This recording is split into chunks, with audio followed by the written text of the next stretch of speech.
Marwari media आप देख रहे हैं। आज है 11 दिसंबर 2023 सोमवार का दिन और हिंदू तिथि मार्गशीर्ष माह की त्रयोदशी है। नजर डालते हैं आज की बड़ी खबरों पर। शुरुआत करते हैं देश की सबसे बड़ी खबर के साथ। आखिरकार विष्णु देव साय छत्तीसगढ़ के नए मुख्यमंत्री होंगे। आखिरकार बीजेपी ने छत्तीसगढ़ के लिए फैसला ले लिया है, लेकिन यह फैसला इतना आसान नहीं था, क्योंकि वहां पर भी राजस्थान की तरह मुख्यमंत्री की दौड़ में बहुत सारे नेता थे। लेकिन पार्टी ने सबको चौंकाते हुए साय के रूप में आदिवासी समाज से पहली बार मुख्यमंत्री चुना है। और बड़ी खबर तो यह है, वहां के मुख्यमंत्री की स्क्रिप्ट लिखने में अमित शाह की भूमिका अहम रही थी। अच्छा, बड़ी खबर देखिए, छत्तीसगढ़ में हुए इस फैसले के बाद वसुंधरा राज्य की धड़कनें बढ़ गई है। हालांकि राजस्थान में मुख्यमंत्री फेस को लेकर इंतजार लंबा होता जा रहा है। सोमवार को होने वाली यानी कि आज होने वाली बैठक टलने के आसार है, क्योंकि इस बैठक को लेकर किसी भी विधायक को देर रात तक कोई भी सूचना नहीं दी गई। ऐसे में विधायक दल की यह बैठक मंगलवार या फिर बुधवार तक खिसक सकती है। लेकिन इससे भी बड़ी खबर देखिए, जैसे ही छत्तीसगढ़ में सीएम की कुर्सी पर नए चेहरे को लाया गया, उसके बाद वसुंधरा राज्य एक बार फिर अपना शक्ति प्रदर्शन दिखाना शुरू कर दिया है। जैसे ही वसुंधरा राज्य दिल्ली से जयपुर पहुंची तो 13 सिविल लाइंस आवास पर भाजपा विधायक मिलने पहुंचे।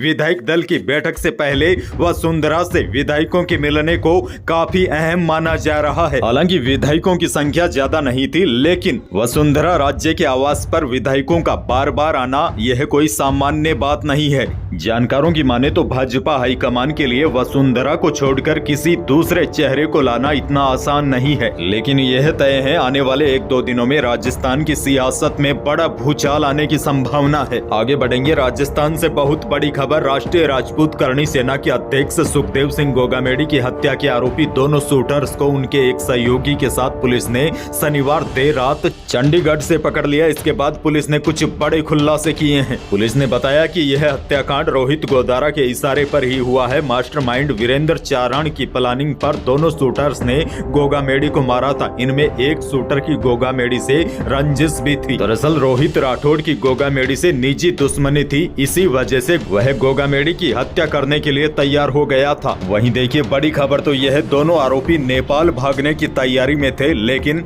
दोनों ही आरोपी मोबाइल फोन का इस्तेमाल करते रहे और पुलिस मोबाइल के आधार पर इनको लगातार ट्रेस करती रही और दोनों पकड़े गए। यह दोनों आरोपी होटल में नाम बदल कर रुके थे। इनके पास फर्जी आधार कार्ड भी थे।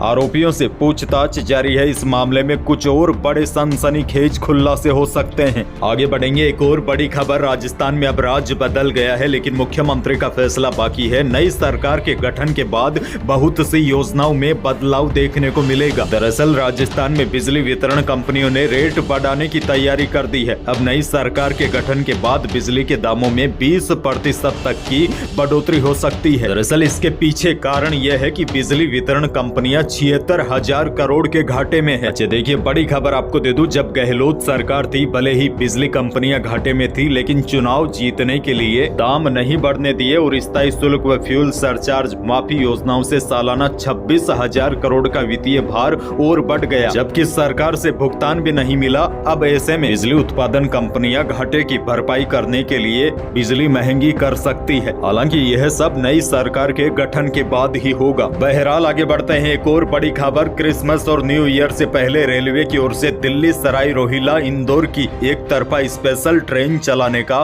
फैसला किया गया है। इस महीने हो रहे यात्री भार को देखते हुए इस ट्रेन का संचालन किया जाएगा। यह ट्रेन दिल्ली से रवाना होकर इंदौर तक जाएगी। इसका ठहराव चित्तौड़गढ़ जिले के 3 स्टेशनों चंदेरिया, चित्तौड़गढ़ जंक्शन और निम्बा हेड़ा में होगा। आगे बढ़ते हैं। एक और बड़ी खबर, राजस्थान कांग्रेस ने अपनी हार के 5 कारण बताए हैं। गुर्जरों की नाराजगी और भाजपा की ओर से वोटों के ध्रुवीकरण जैसे 5 कारण गिनाए हैं। कांग्रेस ने यह भी बताया, कुछ नेता जब मंत्री और विधायक थे उस समय उनका घमंडिया रवैया भी पार्टी के लिए नुकसानदायक साबित हुआ।